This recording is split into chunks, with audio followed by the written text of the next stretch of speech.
اليوم في كلاسيكو الكرة الإسبانية، وفي كلاسيكو الأرض الذي يجمع بين برشلونة ونادي ريال مدريد.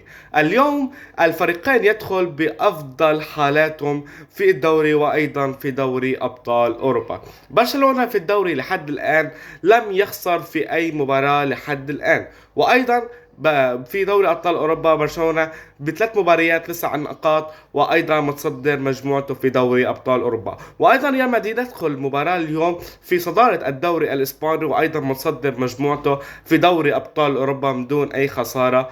ايضا برشلونة اليوم يغيب عنه كل من كوندي ورافينيا ليفاندوسكي فرينكي ديون وأيضا بيدري. هل سنشاهد عودة المصابين في نادي برشلونة، أو نشاهد اسم أو اسمين في النادي اليوم بمواجهة نادي ريال مدريد؟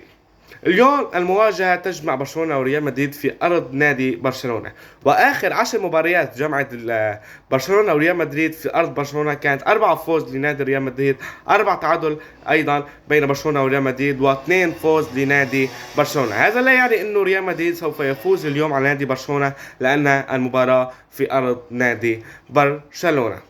خلينا نشوف التشكيلة المتوقعة لمباراة اليوم. خلينا نبدأ بتشكيلة نادي برشلونة. حراسة المرمى عنا مارك أندريه تير شتيجن، قلبين دفاعنا كريستنسن وأراوخو، وعنا الظهيرين عنا بالدي وأيضا كانسيلو، وفي ثلاثي الوسط عنا جوندوجان وأيضا روميو وأيضا جافيول. في المقدمة عنا عودة رافينيا وأيضا ليفاندوسكي وأيضا جواو فيليكس. أما عن ريال مدريد عنا بحراسة المرمى عنا كيبا، وأيضا في الدفاع عنا رودريجو وألابا، والأظهرة عنا كول ماكرفخال وميندي، وأيضا عنا في الوسط كول فالفيردي وتشاوميني وكروس، وفي الهجوم ويلعب رودريجو وأيضا فينيسيوس جونيور، ومن وراهم بيلينغهام. أكيد مباراة اليوم لم تكن سهلة على الفريقين، ولكن باعتقادي أن نتيجة اليوم رح تكون يا بالتعادل يا بفوز نادي برشلونة. أتوقع اليوم رح تكون نتيجة يا ب2-1 نادي برشلونة، أو بنتيجة 2-2. يعني اللقاء رح يكون غزير بالأهداف بين نادي برشلونة ونادي ريال مدريد.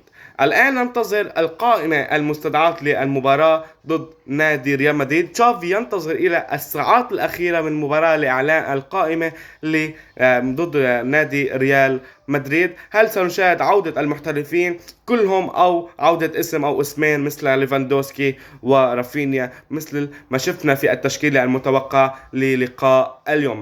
بنكون المتعة في كلاسيكو الكرة الأرضية بين برشلونة وريال مدريد.